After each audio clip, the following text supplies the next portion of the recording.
Moving right along, I want to talk about Oklahoma. I never thought I would see Oklahoma as a state that would offer resistance to the Christian nutcases in this country, but in certain parts of that state, it is happening. There is a suburb of Tulsa.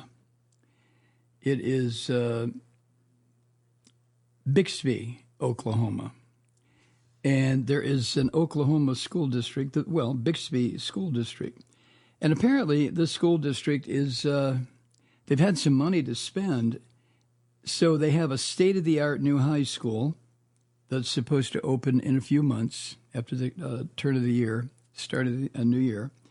It has a new ninth grade gymnasium, and plans for a $12 million upgrade to a football complex that people in Bixby say already rivals that of many small colleges. So things are looking great for the Bixby School District in terms of money. But there's another thing that is happening in Bixby School District that I find admirable. What the district does not have, as students are returning this week, is a Bible in every classroom. No, the Bixby School District has decided, not going to do it.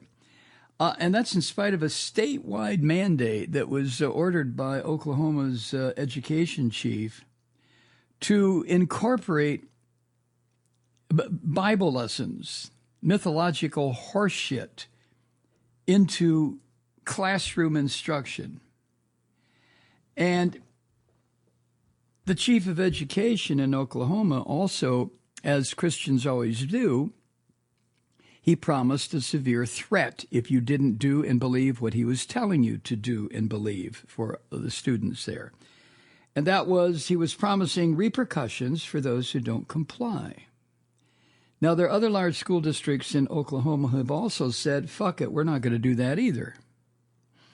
So the school superintendent in Bixby said this, quote, if there is no curricular standard that ties with that particular classroom, what would be the purpose of a Bible if not for pure indoctrination?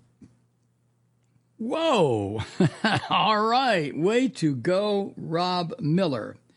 He's a former Marine Corps artilleryman who, according to the Associated Press, his office walls are adorned with medals from some of the 18 marathons he's run.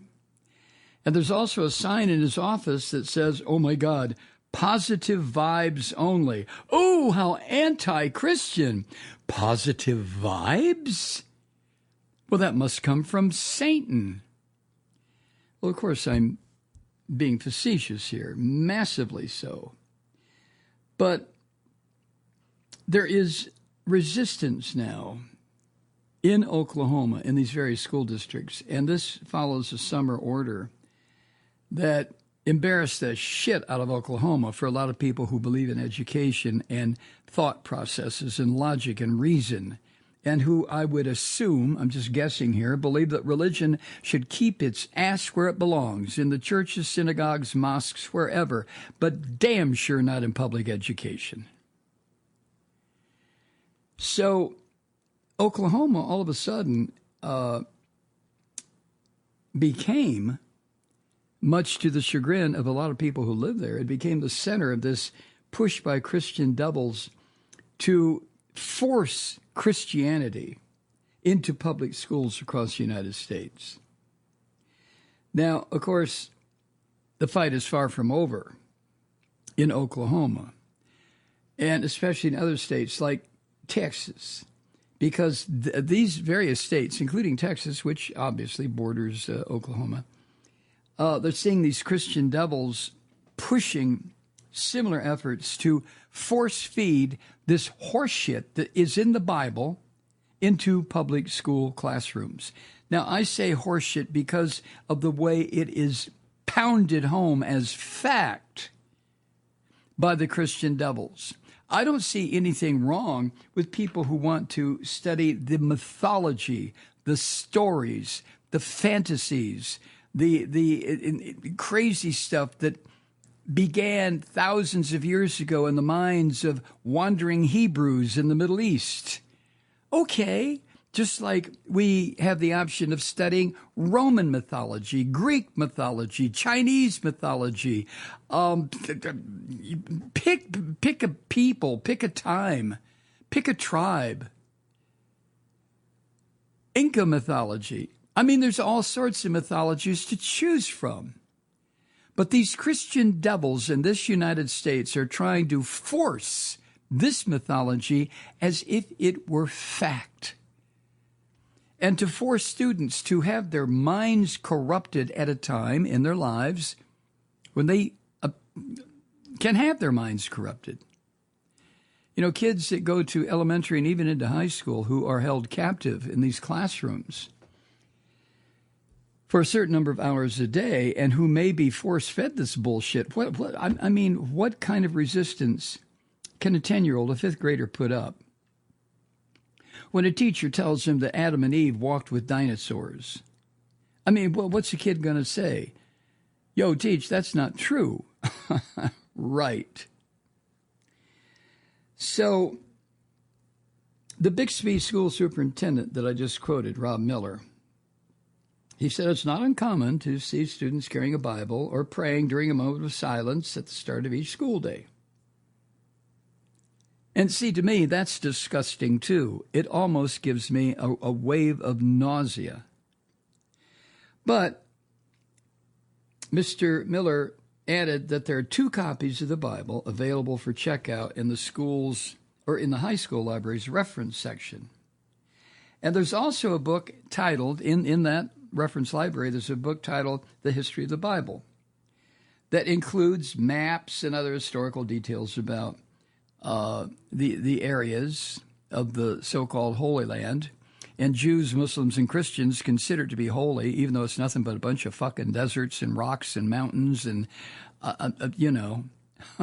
but it's holy. Anyway, those areas that are featured in the Bible, there are books at the Bixby Reference Library to show you where those areas are. The Sea of Galilee, the Red Sea, Jerusalem, all this Jordan River, all the historical, the truly historical and geographical facts of where some of these mythologies began in the Hebrew Bible and then was stolen by an offshoot of Judaism, a bunch of crazy fuckers called Christians, who then wandered around the Middle East trying to pound this shit down people's throats until they finally got Constantine to declare, was it Constantine? To declare no more multiplicity of gods. From here on, it'll be Christianity and the Holy Roman Empire. I hope I've got that right. I get very confused at times. You know what I'm saying? Especially about this kind of stuff. But he was the Roman emperor, Constantine, who demanded that the Roman Empire convert to Christianity. So he also ended the separation of the idea of church and state. Now, there was no separation, obviously. In Rome, when there were all kinds of gods they could pray to and bow down to and offer up sacrifices to. But henceforth and here on from Constantine, it was going to be Christianity. And this after, the pagan Romans had thrown a bunch of Christians into the lions and shit. But, things change, right? Anyway, back to Rob Miller, the Bixby school superintendent outside Tulsa, Oklahoma. He said, a Bible simply doesn't make sense for a 7th grade math classroom or a high school chemistry class. Okay. Thank God for Rob Miller, so to speak, And Rob Miller said this, quote, as a Christian myself, I'm a little offended by diminishing the Word of God to a mere classroom prop, end quote. Now, immediately you can sense where Mr. Miller and I have a serious disagreement. Word of God, my ass. Word of God. Come on, folks. But that's what Rob Miller and a lot of people believe, that this beast up in the sky, the one who told Abraham to slice off the top of his penis and then told Abraham to go murder his child, this guy. Okay, the Word of God. However, I do agree with him that the holy teachings, their word holy, not mine, but any kind of religious teaching or books on religious teaching, no matter what the fantasy story is, should not be part of a math classroom or any classroom. So anyway, it's unclear right now how many, if any, Oklahoma school districts are starting schools this month with a Bible in every classroom. Hard to tell. The AP says a spokesperson for the state education department said the mandate is not optional and that the superintendent has what this freak calls, quote, a wide range of tools to deal with rogue districts that do not comply. Rogue districts. School districts that say, everybody in this goddamn school is a Christian. We all go to church on Wednesday evening and Sunday night, but we're not going to teach religion in the classroom. But you see, to this crazy fuck who is the superintendent of schools for the state of Oklahoma, no. He says, if you don't do it, we have a wide range of tools. We're going to beat the shit out of you. We're going to hang you on a cross upside down. Now, under the mandate passed by the Oklahoma legislature, Oklahoma schools have got to incorporate the Bible into lesson plans for all school students in grades 5 through 12 in the entire state. Bible bullshit into lesson plans. What are they going to say? Hi, Truth Seekers. Mike Malloy here. The Progressive Voices Network brings you commercial-free commentary from today's leading progressive radio hosts and pundits, like me, Mike Malloy, 24 hours a day. I'm not your typical old guy from the 80s or the 90s talk radio host, and Progressive Voices is not your typical talk radio network. It's a listener-supported nonprofit with no corporate control whatsoever over our broadcast. So hosts like me, Mike Malloy, are free to rant and scream and carry on about whatever we like. We're often controversial, but we're never boring. Weeknights, 9 p.m. in the East, 6 p.m. in the West on the Progressive Voices Network. Always progressive, always on. I'm Mike Malloy. Keep it lit.